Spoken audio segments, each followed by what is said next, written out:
నమస్తే. ఐబొమ్మ రవి. ఇమ్మిడి రవి పేరు మారుమోగుతోంది social media వేదికగా. అయితే ఐబొమ్మ రవి రియల్‌గా మంచి విలన్ అని కూడా ప్రశంసలు అందుకుంటున్నాడు. సో, ఈ నేపథ్యంలో చాలామంది సగటు ప్రేక్షకులు ఐబొమ్మ రవి చాలామందికి ఉపయోగపడ్డాడు. ఏ సింగిల్ ఎన్‌పి ఆశించకుండా మాకు సినిమాలు చూపించాడు అనే వాళ్ళున్నారు. ఆఖరికి మల్లన్న లాంటి వాళ్ళు కూడా ఐబొమ్మ రవిని పొగుడుతూ కమిషనర్ ఆయన సజ్జనార్ గారిని కూడా విమర్శించడం జరిగింది. అయితే ఈ ఐబొమ్మ రవికి సంబంధించి చేస్తున్న ఈ ఏదైతే సినిమాలు కాపీ తీసుకొచ్చి పైరసీ కొనసాగించాడో దానివల్ల ఇండస్ట్రీకి చాలా నష్టమైతే వచ్చింది. అయితే ఈ అంశం మీద నిన్న శివాజీ గారు నటుడు హీరో శివాజీ గారు తర్వాత నవదీప్ ఏదో సినిమా చేశారు. దానికి సంబంధించిన ఒక ప్రెస్ మీట్లో మాట్లాడుతూ ఈ మధ్యలో ఈ పాప్కార్న్ ఎక్కడుంది అని కొంచెం ఎగతాళిగా మాట్లాడారు. అంటే ఎగతాళి అనకుండా వెటకారం అనొచ్చేమో. ఎందుకంటే లంచ్ బ్రేక్ఫాస్ట్ అయిన తర్వాత మార్నింగ్ షో, లంచ్ తర్వాత మ్యాట్ని, స్నాక్స్ తర్వాత ఫస్ట్ షో, డిన్నర్ తర్వాత సెకండ్ షో, మధ్యలో ఈ పాప్కార్న్ ఎక్కడి నుంచి వచ్చింది అన్నట్టుగా సరదాగా ఏదో చేశారు. సరదా అయినా అది వెటకారం. ఎందుకంటే పాప్కార్న్ రేట్లు ఎక్కువైపోయి సినిమా టికెట్ కానీ ఏదైతే నడుస్తుందో అక్కడ సినిమాకి సంబంధం లేని పాప్కార్న్ గురించి కాస్త వెటకారంగా కామెడీ చేసినప్పటికీ దాని మీద కూడా సోషల్ మీడియాలో ట్రోల్స్ అయ్యాయి. అయితే ఈ ట్రోల్స్ అయ్యాయి కానీ దాని మీద శివాజీ గారికి ఈ నవదీప్ సంబంధించి చాలామంది ఎస్పెషల్ శివాజీ నవదీప్ గారు పెద్దగా పట్టించుకోరు. శివాజీ గారిని ట్రోల్ చేస్తూ మీకేం తెలుసు సాధక బాధలు, మీరు ఇలాగే మాట్లాడుతుంటే ఎటకారమా సామాన్యుడు డబ్బులంటే అని చెప్పి కొంతమంది ఆ పోస్ట్ పెట్టు సోషల్ మీడియాలో ఏకి పాడేశారు. ఈ ఏకి పారేస్తే కొంచెం ఇది ఉంటుంది కదా. ఇవాళ శివాజీ గారు దానిపై రెస్పాండ్ అయ్యారు. అయ్యా మేము అన్నది మా ఆ ఉద్దేశంతో పాప్కార్న్ రేట్లకి సమోసా రేట్లకి థియేటర్కి సంబంధం లేదు కాబట్టి సినిమా టికెట్లకి ఆ విధంగా మేము మాట్లాడాల్సి వచ్చింది.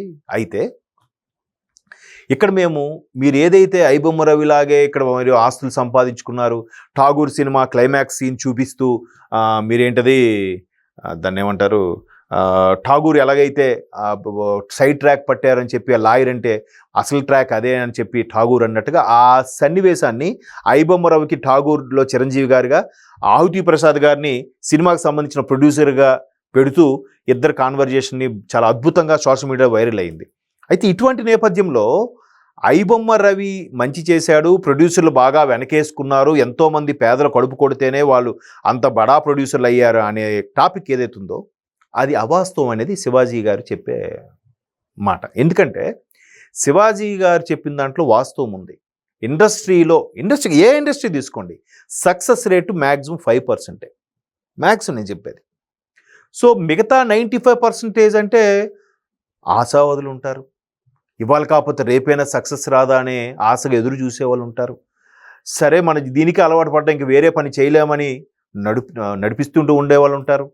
సరే ఎప్పుడు కాదు అది ఎవడు చికెన్స్ ఉంది కదా, ఆ కేజీఎఫ్ చికెన్, ఆ చికెన్ ఏదైతే ఆయన 62 ఏళ్ళకో 65 ఏళ్ళకో పెట్టాడంట.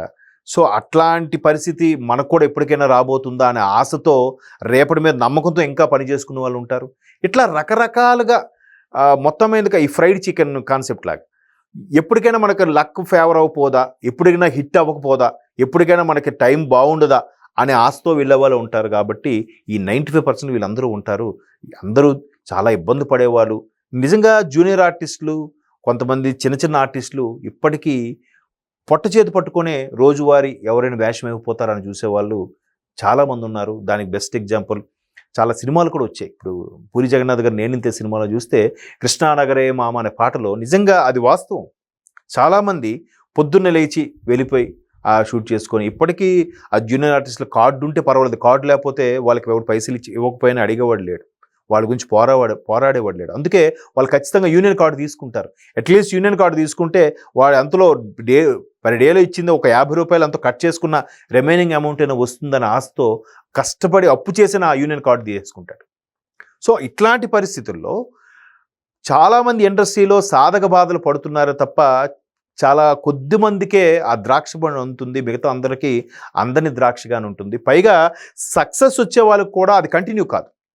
మ్యాక్సిమం ఒక 5 ఏళ్ళు 10 ఏళ్ళు ఎక్కడో మెగాస్టార్ చిరంజీవి గారు లాంటి వాళ్ళకి ఒక కొన్ని దశాబ్దాల పాటు ఏలొచ్చు. ఒక అన్నగారు ఎన్టీఆర్ గారు, ఏఎన్ఆర్ గారు, చిరంజీవి గారు, బాలయ్య గారు లాంటి వాళ్ళు ఒక 4-5 దశాబ్దాల పాటు ఏలొచ్చు. కానీ మిగతా అందరికీ ఆ పరిస్థితి ఉండదు.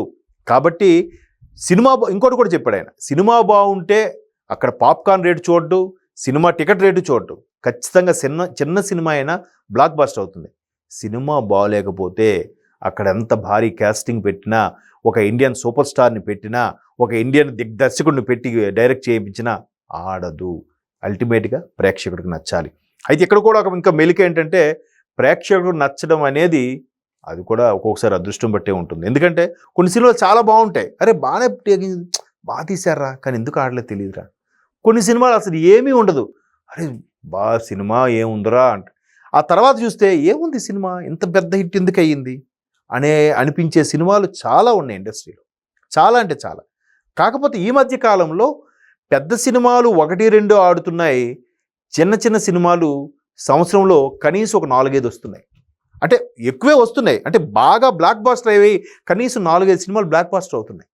అంటే ఇక్కడ మ్యాక్సిమం సగటు ప్రేక్షకుడు పల్స్ పట్టుకోగలిగితే ఆ చిన్న సినిమాలు కూడా ఆదరణ పెరుగుతుంది. బట్ అందరూ ఐబొమ్మరావు లాగా లేదంటే వేరే ప్రొడ్యూసర్స్ లాగా పెద్ద ప్రొడ్యూసర్ లాగా ఆస్తులు సంపాదించుకుంటారు అనుకోవడం పొరపాటు. బట్ సినిమా మల్టీప్లెక్స్లకు అలవాటు పడిన తర్వాత టికెట్ రేట్ పెరిగిపోయింది. ఈవెన్ గవర్నమెంట్స్ కూడా వాళ్ళు పెట్టే ప్రొడ్యూసర్ అమౌంట్ రావాలని బెనిఫిషియల్కి వాటికి పెర్మిషన్లు ఇచ్చేస్తున్నాయి. అది ఎంతవరకు కరెక్టు అనేది కూడా ఒకసారి మనం ఆలోచించుకోవాలి.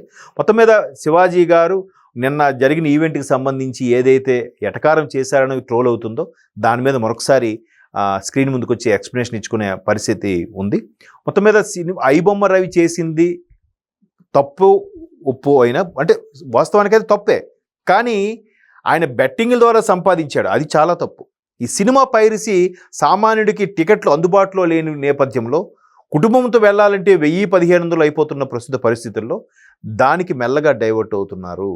అంటే ఇక్కడ తప్పెవరిది? మళ్ళీ ప్రజలదే. అంటే లూప్ హోల్స్ వెతుక్కుంటున్నారు, సింప్లిఫై అయిపోయేలా చూసుకుంటున్నారు. ఆ రెజల్యూషన్ కూడా తక్కువ ఉన్నా పర్వాలేదు, అది హెచ్డి ప్రింట్ లేకపోయినా DVD ప్రింట్ ఉన్నా కానీ ఫోన్లో చూసుకుంటే చాలు, వాడికి మంచి క్లారిటీ ప్రింట్ ఉంటుంది. కొన్నిసార్లు ప్రింట్ బాగున్నా డైలాగ్ సరిగా అర్థం కాకపోయినా సిచ్యువేషన్ తగ్గట్టుగా తెలుగులో కొన్ని అర్థం చేసుకున్న సినిమా బాగానే ఉందని చూసేస్తున్నారు. ఎక్కువగా ఈ మాస్ పీపుల్ అంటే పని చేసుకునే వాళ్ళు, కూరగాయలు పండ్లు అమ్ముకునే వాళ్ళకి రాత్రంతా పొద్దునంతా కష్టపడి వచ్చి ఈవినింగ్ టైంలో ఒకసారి రిలాక్స్ అయ్యేసరికి ఫోన్లో చూసుకొని అలా సినిమా చూసుకుంటూ పడుకుని పోతున్నాడు. వాళ్ళు మళ్ళీ క్యూ లైన్లో నిలబడి టికెట్ తీసుకొని అవన్నీ చేసే ఇది లేక దీనికి అలవాటు పడ్డాడు. దీనికి అలవాటు పడేలా చేసిన ఐబొమ్మ రవి నేరస్తుడా మంచివాడా అనేది పోలీసులు కూడా నిర్ధారించలేకపోతున్నారు. పోలీసులు అయితే నేరస్తులని అరెస్ట్ చేశారు, బట్ మంచి వాళ్ళందరూ ఆయన్ని వెనకేసుకొస్తున్నారు. సోషల్ మీడియా వేదికగా రియల్ రాబిన్ హుడ్ అని కితాబ్ కూడా ఇస్తున్నారు. మరి ఆయన మీద ఎటువంటి చర్యలు తీసుకుంటారా, లేదంటే దీనికి కారణమైన థియేటర్స్ మీద రేట్లు తగ్గించాలనే చర్యలు తీసుకుంటారో, let us wait and see.